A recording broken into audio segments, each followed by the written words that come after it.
So guys, thank you for coming today. It's a very special day. As you know, today is Rosh Hashanah. It's a big holiday for the Jewish calendar. Now the question you may be asking is, what is Rosh Hashanah? Rosh Hashanah, I'm going to give you a little secret. According to Kabbalah, which is all about mysticism, it says that it's the head of the year. So basically, this is when God, or Hashem, created man. So it's like an anniversary in a way. So we celebrate. And in Rosh Hashanah, we should think about helping others, doing a mitzvah, doing a commandment, doing a good deed. And a lot of times we kind of feel like, oh, it's impossible. I want to help somebody, but I don't know if I can today. Maybe because I don't have a lot of sleep, I don't have the strength. But I think that if you put your mind to it and you pray about it, you can achieve it. So I want to share a little story with you, right? So today we have a special guest. For those who don't know, this is Chef Vic.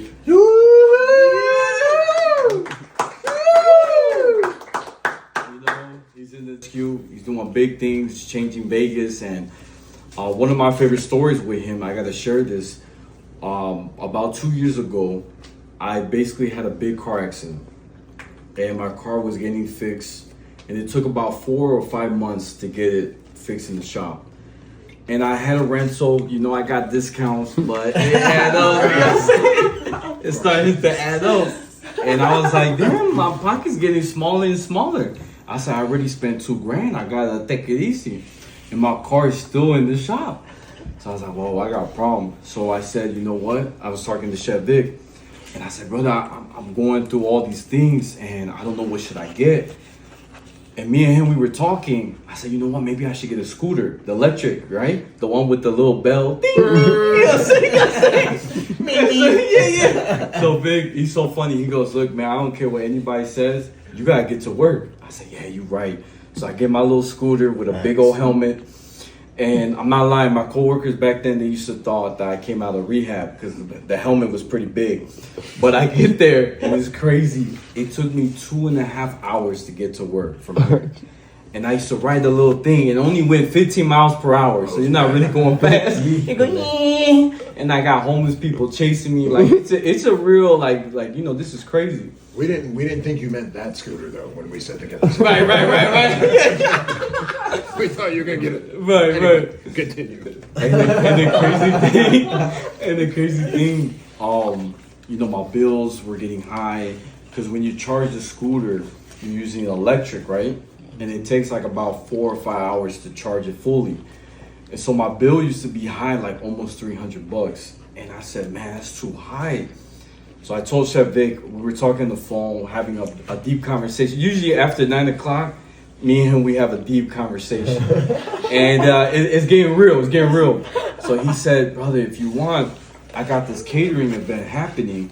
If you want to help out, make some money, it'll be a good thing. I said, for real? I said, look, Chef Vic, I want to work with you, but the problem is I looked up where the place is going to be. My scooter can't make it that far. The limit says 6 miles. I can't go that far. So Chef Vic is hearing this, right? He wants to laugh, but I know he's like, brother, don't worry. He said, look, I'll pay for your Uber to get there. So you have no excuse. I said, okay, brother.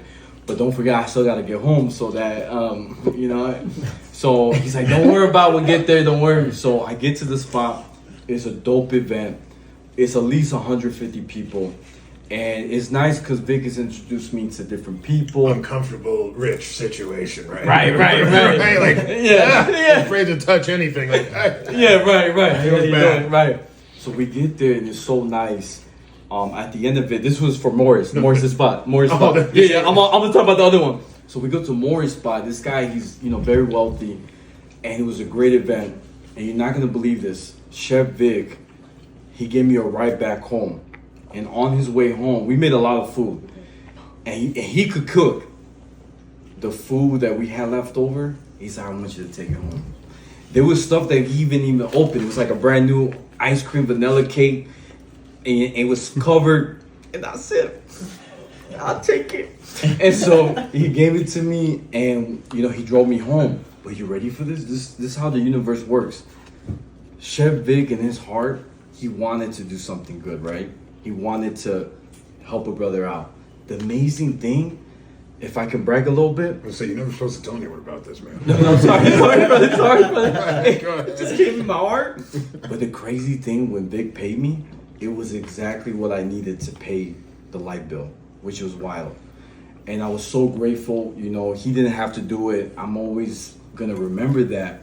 Now, a little side story that Vic reminded me. So I did another event before that. I had a car at that time. Oh boy. So me and Vic, he's like, bro, this lady got a lot of money. I said, okay. So I get there. Vic, his hands is all like, he's cutting the fish and I'm in their $1 million kitchen cooking, right? Yeah. I got everything going on. I'm in the zone. This is like, and like 20 restaurant owners around town from high-end restaurants are going to be at this dinner. So I'm like in a zone, and I got him massaging shoulders everywhere. Keep going. But the crazy thing, so the lady who owns the house, right? Her kids are helping us too. So Vic is like, hey, clear up the table. I'm gonna bring all the food over here. I said, no worries. I grabbed this vase, and the moment I turn, it shatters to the floor. And Vic goes, oh my God. It's only been 5 minutes I got in. 5 minutes.